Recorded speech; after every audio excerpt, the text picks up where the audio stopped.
Hello students, मैं विश्वजीत रंजन, तुम सबों का विशु सर, अपने ऑनलाइन क्लासेस में सभी स्टूडेंट का स्वागत करता हूं। हम लोग का जो आज का टॉपिक ऑफ डिस्कशन है ये एसबीटी मैकेनिकल 5th सेमेस्टर के स्टूडेंट के लिए है। सब्जेक्ट का नाम है मेट्रोलॉजी एंड क्वालिटी कंट्रोल और जो टॉपिक आज हम लोग डिस्कस करेंगे उसका नाम है डायल इंडिकेटर। डायल इंडिकेटर एक तरीके का मैकेनिकल कॉम्परेटर होता है। पिछले वीडियो लेक्चर में हम तुम लोग को कॉम्परेटर के बारे में भी बता चुके हैं और मैकेनिकल कॉम्परेटर के बारे में भी बता चुके हैं। एक बार थोड़ा सा डिस्कशन फिर हम कर लेते हैं। कॉम्परेटर के बारे में तुम लोग को हम क्या बताए थे कि कॉम्परेटर एक ऐसा डिवाइस है जो किसी भी वस्तु के डायमेंशन में यदि वेरिएशन हो रहा है किसी एक स्टैंडर्ड डायमेंशन के रिस्पेक्ट में, तो इसको ये डिटेक्ट करता है। और हर कंपैरेटर में 3 एलिमेंट होता है, सेंसिंग एलिमेंट, मैग्नीफाइंग एलिमेंट और डिस्प्ले एलिमेंट। सेंसिंग एलिमेंट का काम होता है कि वस्तु के डायमेंशन में यदि कोई वेरिएशन है किसी स्टैंडर्ड डायमेंशन के रिस्पेक्ट में तो उसको सेंस कर लेना। अगर ये डायमेंशन में जो वेरिएशन है ये बहुत छोटा है तो डिस्प्ले यूनिट पर जब इस स्मॉल वेरिएशन को डिस्प्ले यूनिट का पॉइंटर दिखाता है तो ये इतना छोटा होता है कि हो सकता है तुमको नहीं दिखे। और जब डिस्प्ले यूनिट का जो पॉइंटर छोटा सा डिफ्लेक्शन को जब दिखाता है और तुमको नहीं दिखता है तो तुम कह देते हो कि ऑब्जेक्ट के डायमेंशन में कोई वेरिएशन है ही नहीं। लेकिन ऐसा नहीं था, ऑब्जेक्ट के डायमेंशन में वेरिएशन था, वो बहुत छोटा था। तो हम लोग क्या करते हैं, हर कॉम्परेटर में एक मैग्नीफाइंग डिवाइस लगा देते हैं। ये मैग्नीफाइंग डिवाइस क्या करता है कि वस्तु के डायमेंशन में जो वेरिएशन है जो बहुत छोटा है उसको थोड़ा सा एम्प्लीफाई करता है, उसको थोड़ा सा मैग्नीफाई करता है।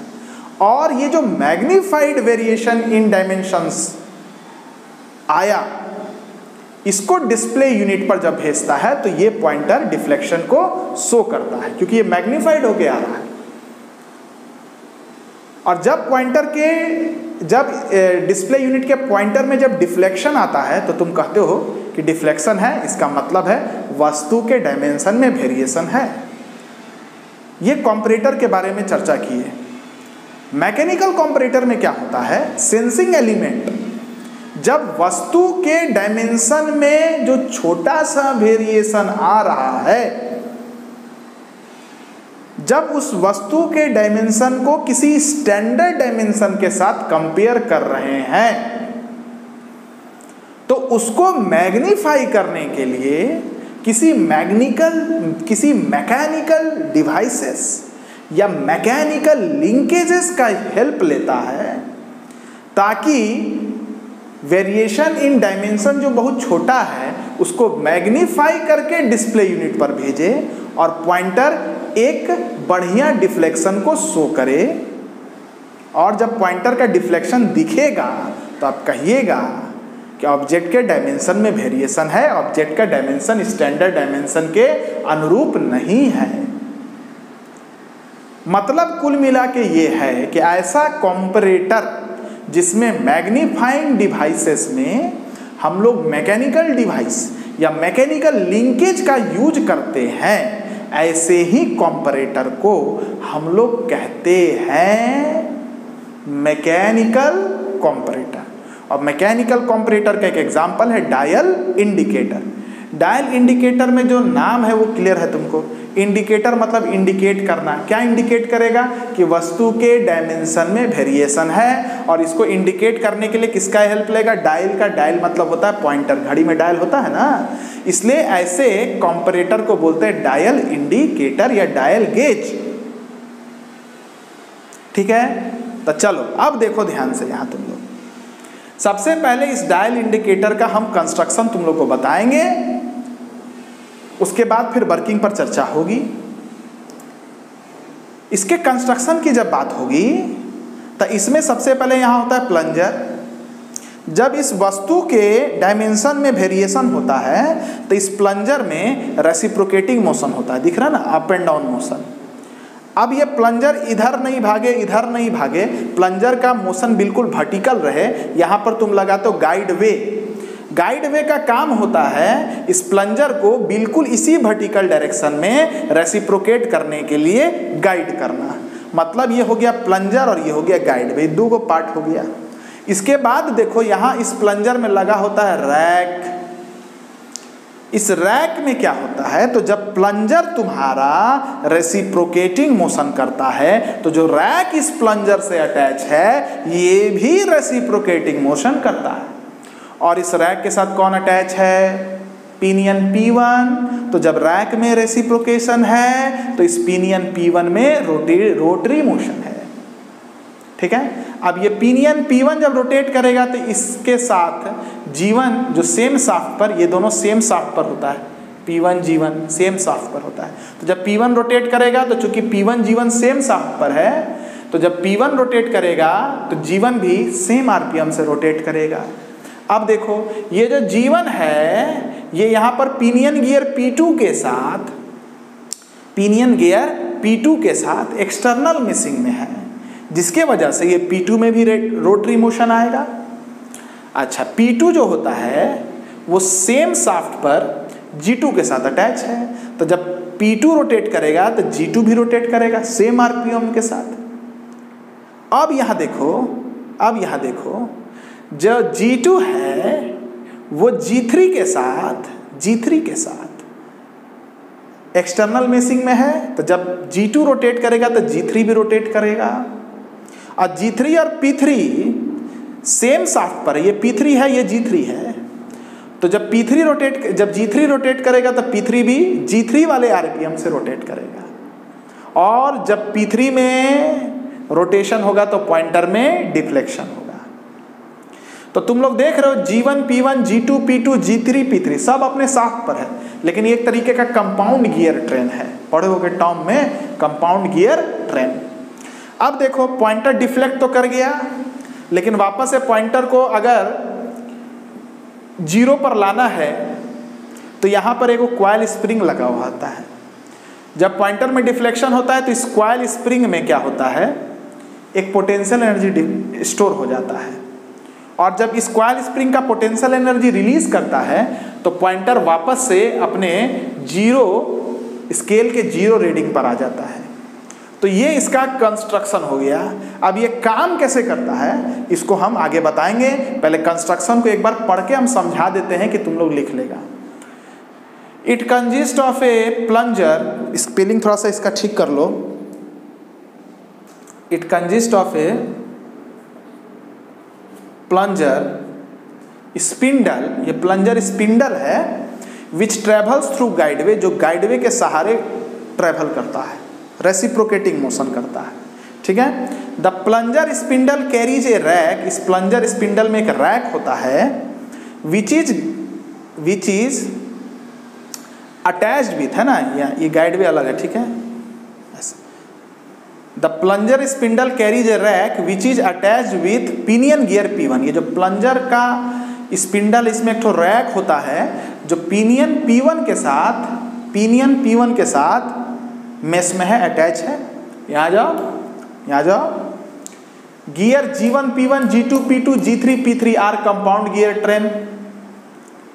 G1 P1 G2 P2 G3 P3 are compound gear train in which G1 P1 is mounted on same shaft. G1 P1 एक शाफ्ट पर होता है। Similarly G2 P2 and G3 P3 are mounted on their individual shaft. उसी तरीके से G2 P2 G3 P3 सब अपना अलग शाफ्ट पर माउंटेड है। Pointer is attached to pinion gear P3। ये जो पॉइंटर तुमको दिख रहा है ये पिनियन गियर P3 के साथ अटैच है, as shown in figure, and a coil spring is attach to gear G3। और एक तो ये कॉइल स्प्रिंग है जो गियर G3 के साथ अटैच है। इसके बाद एक लाइन तुम लोग लिख लेना, G1 और P2, G1 P2, और यहाँ लिख लेना G2 G3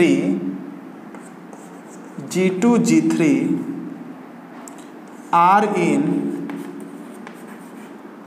एक्सटर्नल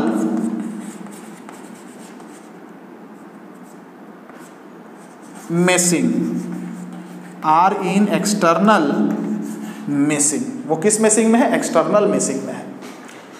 अब यही जो तुमको गियर्स दिख रहा है ना, यही गियर क्या करेगा, अगर इस वस्तु में स्मॉल वेरिएशन होगा तो स्मॉल वेरिएशन को मैग्नीफाई करेगा। क्या करेगा? मैग्नीफाई करेगा। और जब मैग्नीफाइड वैल्यू आएगा तो इस पॉइंटर में अच्छा खासा डिफ्लेक्शन तुमको दिखेगा। यहाँ पर अगर स्मॉल वेरिएशन होगा तो भी कैसे करेगा, इसके वर्किंग में हम तुमको बताएंगे। तो तब तक वीडियो को जरा सा पॉज कर लेना और यहाँ तक पहले लिख लेना।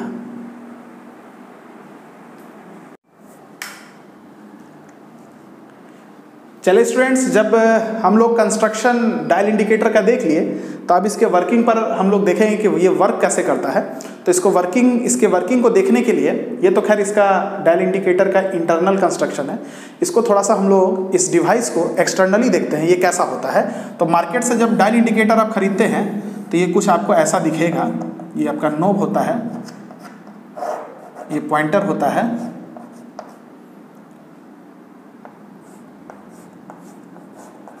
ये प्लंजर होता है ना। यहाँ पर स्केल आपका बना रहता है, ठीक है, एक रफ स्केच बना रहे हैं। ये एक स्टैंडर्ड है स्लिप गेज, जिसके डायमेंशन को पूरा दुनिया ट्रू मानता है। और ये आपका वर्कपीस है, जिसके डायमेंशन को हमको इस स्टैंडर्ड के साथ कंपेयर करना है। तरीका क्या है, आप पहले डायल इंडिकेटर को इस पर प्लेस कीजिए, उसके बाद इस नॉब को घुमाते हैं, तब तक घुमाते हैं जब तक ये रीडिंग 0 ना आ जाए। लैब में ऐसे ही करते हैं हम लोग। उसके बाद इस इंडिकेटर को स्लाइड करते हैं। 2 केस हो सकता है, 3 केस हो सकता है। या तो सपोज कीजिए डायमेंशन वर्कपीस का थोड़ा ज़्यादा हो तो इस प्लंजर पर प्रेशर लगाएगा, उस प्रेशर की वजह से इसमें डिफ्लेक्शन आएगा। या हो सकता है डायमेंशन कम आ जाए, तो डायमेंशन कम आएगा तो प्लंजर थोड़ा नीचे जाएगा तो भी यहाँ पर डिफ्लेक्शन आ सकता है। या हो सकता है तीसरा केस ये हो कि जब इस पर स्लाइड करें तो ना तो ये ऊपर जाए ना ही ये नीचे जाए, तब इसमें कोई डिफ्लेक्शन नहीं आएगा। मतलब वर्कपीस का डायमेंशन स्टैंडर्ड डायमेंशन के बिल्कुल सेम है, मतलब वर्कपीस के डायमेंशन में किसी प्रकार का कोई वेरिएशन नहीं है।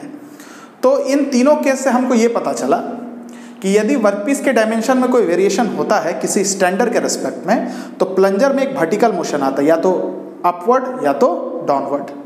ठीक है, अब देखिए प्लंजर में ये जो वर्टिकल, ये जो अपवर्ड और डाउनवर्ड मोशन आ रहा है, अगर यहाँ पर वेरिएशन बहुत कम होगा तो ये मोशन भी बहुत कम होगा, और ये मोशन अगर कम होगा तो इसमें डिफ्लेक्शन भी बहुत कम होगा, इतना कम कि आपको दिखेगा भी नहीं। और आप कह दीजिएगा कि भाई इसमें कोई डायमेंशन में वेरिएशन नहीं है, लेकिन ऐसा तो नहीं था, इसके डायमेंशन में वेरिएशंस तो था। तो ये जो सेंसिंग एलिमेंट इस वेरिएशन को जो सेंस किया, इसको यहाँ दिखाने से पहले आपको इसको मैग्नीफाई करना पड़ेगा। और इसी मैग्नीफिकेशन के लिए आप इतने गियर्स, मतलब इतना तामझाम लेके चलते हैं, ताकि ये जो इनपुट वेरिएशन ये सेंसिंग एलिमेंट सेंस कर रहा है, इसको डिस्प्ले करने से पहले मैग्नीफाई किया जा सके। अब कैसे मैग्नीफिकेशन होगा इसको देखिए, यहाँ पर पढ़िए पहले। When for inspection the plunger is placed and slide over object. जब इंस्पेक्शन के लिए किसी प्लंजर को हम रखते हैं और ऑब्जेक्ट के ऊपर में स्लाइड करते हैं, if there is any variation, यदि इस ऑब्जेक्ट में वेरिएशन है, ऑब्जेक्ट के डायमेंशन में वेरिएशन है, the plunger moves in vertical direction. ये जो प्लंजर है ये वर्टिकल डायरेक्शन में मूव करेगा अलोंग गाइडवे, इस गाइडवेज के सहारे, है ना। ये गाइडवे इसको गाइड करेगा कि भैया तुमको वर्टिकल डायरेक्शन में ही मूव करना है, इधर उधर नहीं भागना है। ठीक है, अब देखिए the up and down movement of plunger, और ये जो प्लंजर का अप एंड डाउन मूवमेंट जो है इज फॉलोड बाय रैक। ये रैक के द्वारा, रैक भी क्या है, इस प्लंजर से अटैच है ना, रैक क्या है, इस प्लंजर से अटैच है। तो जब plunger up and down movement करेगा तो ये रैक भी अप एंड डाउन मूवमेंट करेगा, यही बात लिखा है। The up and down movement of plunger is followed by rack.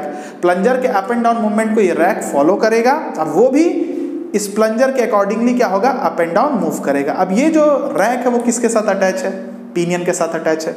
अगर ये वेरिएशन बहुत छोटा है तो रैक भी बड़ा छोटा सा मूवमेंट करेगा, लेकिन ये रैक किसके साथ अटैच है, पिनियन के साथ अटैच है। और पिनियन पर जो टिथ की संख्या होती है वो रैक के रिस्पेक्ट में क्या होती है, कम होती है। और आप लोग पढ़े होंगे N1 T1 is equal to NR TR।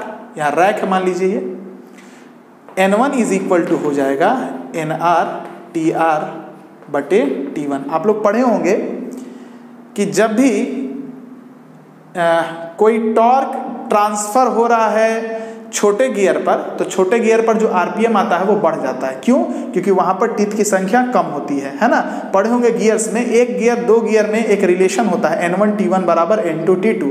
वो कहता है कि अगर कोई N1 गियर किसी N2 गियर पर टॉर्क ट्रांसफर कर रहा है और N2 की टीथ की संख्या N1 के रिस्पेक्ट में यदि कम है तो N2 पर जो आरपीएम आएगा वो N1 से क्या होगा, ज़्यादा हो जाएगा।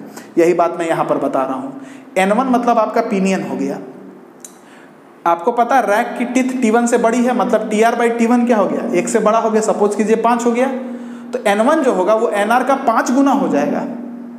मतलब पिनियन पर जो आरपीएम आएगा, अगर यहाँ छोटा सा भी डिफ्लेक्शन है तो पिनियन पर जो आरपीएम आएगा N1 वो इंक्रीज्ड आरपीएम होगा, एक बढ़ा हुआ आरपीएम होगा। और N1 जो एक इंक्रीज्ड आरपीएम है, चूंकि P1 और G1 सेम शाफ्ट पर है, तो ये G1 भी जो होगा उसी इंक्रीज्ड आरपीएम से क्या होगा, रोटेट करने लगेगा। यही बात यहाँ पर लिखाए हुए हैं। Since rack is in mess with P1 therefore it rotates with increased RPM N1।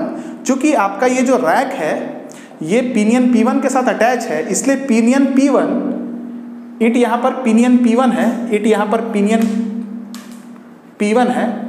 P1 rotate with increase RPM N1। P1 आपका रोटेट करेगा किस आरपीएम से, इंक्रीज आरपीएम N1 से। Since number of teeth on pinion is less than as compare to rack. क्यों इसका RPM बढ़ रहा है? क्योंकि इसका जो टीथ है वो रैक के टीथ से क्या है, कम है। एज P1 रोटेट, और जब P1 रोटेट करेगा, और जब P1 रोटेट करेगा तो G1 भी क्या होगा, रोटेट करेगा। G1 also rotate with RPM N1, और G1 का भी आरपीएम क्या होगा, N1 होगा। अब आइए G1 को आप देखिए, ये G1 को आप देखिए, और G1 किसके साथ मेस में है, P2 के साथ मेस में है। तब जब G1 रोटेट करेगा तो ये P2 भी रोटेट करेगा, लेकिन P2 की टीथ की संख्या G1 से क्या है, कम है, तो P2 का जो आरपीएम होगा वो और बढ़ेगा, और आरपीएम बढ़ के कितना हो जाएगा, N2। यही बात यहाँ लिखे हैं। G1 is in mesh with P2, therefore P2 also rotate, but with increased RPM N2, therefore number of teeth on, है ना, since number of teeth on P2 is less than G1। यहाँ पर बोले हैं कि चूंकि G1 और P2 mess में है तो P2 भी रोटेट करेगा, लेकिन P2 पर टीथ की संख्या कम है G1 के रिस्पेक्ट में, तो P2 पर जो आरपीएम आएगा N2 वो और इंक्रीज्ड आरपीएम होगा और फास्टली ये रोटेट करेगा।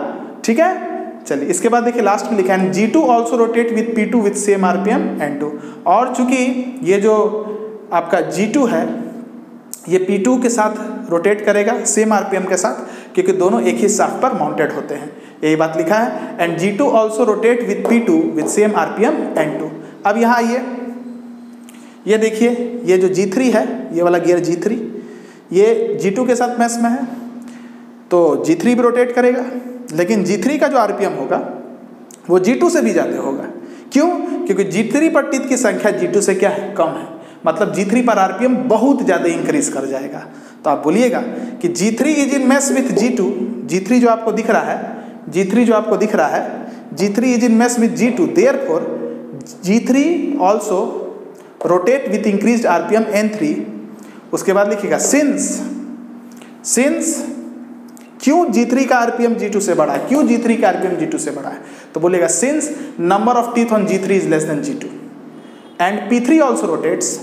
चूंकि G3 पर टीथ की संख्या G2 से कम है इसलिए G3 का आरपीएम बढ़ जाता है, और P3 क्या है, G3 के साथ सेम शाफ्ट पर है तो P3 भी उसी इंक्रीज्ड आरपीएम से रोटेट करेगा, and P3 also rotate with same RPM N3। और जब P3 रोटेट करेगा बड़ा ही इंक्रीज आरपीएम से, तो ये पॉइंटर भी बड़ा तेजी से क्या होगा, डिफ्लेक्शन को शो करेगा, and rotation of P3 will make the pointer to deflect which is obtained on scale, जिसको आप स्केल पर क्या करते हैं, प्राप्त करते हैं। जब डिफ्लेक्शन आया इसका मतलब ऑब्जेक्ट में वेरिएशन आया। ये आपको इसका वर्किंग हो गया। तो आप बोलिएगा सर ये कॉइल स्प्रिंग का क्या काम है, तो देखिए ध्यान से, अगर G3 इधर जा रहा है तो कॉइल स्प्रिंग में डिफ्लेक्शन इधर है, G3 के रोटेशन के वजह से इस स्प्रिंग में पोटेंशियल एनर्जी स्टोर कर जाता है। जब ये प्लंजर आपके इस वेरिएशन जोन से बाहर जाएगा तो इसको इनिशियल स्थान पर आना है ना, तो जैसे ही आपका प्लंजर इस वेरिएशन जोन से बाहर जाता है, इसमें जो स्टोर्ड पोटेंशियल एनर्जी है वो रिलीज करता है, और स्टोर्ड पोटेंशियल एनर्जी जब रिलीज करेगा तो इसका रोटेशन इसके अपोजिट हो जाता है। ये तब होता है जब पोटेंशियल एनर्जी रिलीज करता है। ये जब ऐसे जाएगा तो ये कैसे जाएगा, ऐसे, और ये अगर ऐसे जा रहा है, ये अगर ऐसे है ना, ये पहले ऐसे था, अब ये ऐसे जाएगा, दिख रहा ना आपको। इसका डायरेक्शन कैसा है, ऐसा। तो जब इसका डायरेक्शन ऐसा है तो इसका डायरेक्शन ऐसा हो जाएगा। ये पहले ऐसे घूम रहा था, अब ऐसे घूमेगा। तो ये भी कैसे घूमेगा, ये भी ऐसे घूमेगा। ये ऐसे घूमेगा तो ये कैसे घूमेगा, ये ऐसे घूमेगा, और ये ऐसे घूमेगा तो ये कैसे घूमेगा, दिख रहा ना आपको, ये ऐसे घूमेगा। पहले ये ऐसे घुमा था, अब ऐसे घूम रहा, और ये जब ऐसे घूमेगा ना तो ये नीचे जाएगा, क्योंकि जब ये ऐसे घुमा था तब ये ऊपर आया था, तो ये ऐसे घूमेगा तो ये नीचे जाएगा, और ये जब नीचे जाएगा तो ये अपने इनिशियल पोजीशन पर पहुंच जाएगा। और ये जब ऐसे घूमेगा तो पॉइंटर वापस से अपने जीरो स्केल पर आ जाएगा, जीरो रीडिंग पर आ जाएगा। मतलब इसका काम क्या है, कॉइल स्प्रिंग का काम होता है कि जब आपका ये प्लंजर वेरिएशन जोन के बाहर चला जाए तो इस प्लंजर को अपने इनिशियल स्थान पर पहुंचाना और इस पॉइंटर को अपने जीरो रीडिंग पर पहुंचाना। तो इस कॉइल स्प्रिंग के बारे में हम लिखा देते हैं, आप पहले इस सारे चीज़ों को वीडियो को पॉज करके पहले लिख लीजिए। चलिए स्टूडेंट्स, अब देखिए यहाँ पर कॉइल स्प्रिंग के बारे में मैंने लिखा है, when G3 rotates potential energy, P यहाँ पोटेंशियल एनर्जी है, जब G3 आपका रोटेट करता है तो इस कॉइल स्प्रिंग में पोटेंशियल एनर्जी स्टोर होता है। Potential energy is stored in coil spring, ठीक है। When plunger slides and crosses variation zone, जब प्लंजर स्लाइड करेगा और वेरिएशन जोन को क्रॉस कर जाएगा, पोटेंशियल एनर्जी इज रिलीज, इसमें जो पोटेंशियल एनर्जी है वो रिलीज करेगा। और पोटेंशियल एनर्जी जब रिलीज करता है तो आपको मैंने बताया कि ये जो प्लंजर है और ये जो पॉइंटर है ये अपने इनिशियल पोजीशन पर वापस पहुंचता है, and plunger and pointer return to its initial position. I hope आपको पूरा डायल इंडिकेटर का कंस्ट्रक्शन और वर्किंग क्लियर हो गया होगा। अगर हो गया है तो सारी बातों को लिख लीजिए। Keep watching us, keep learning our content. घर पर रहिए और पढ़ते रहिए।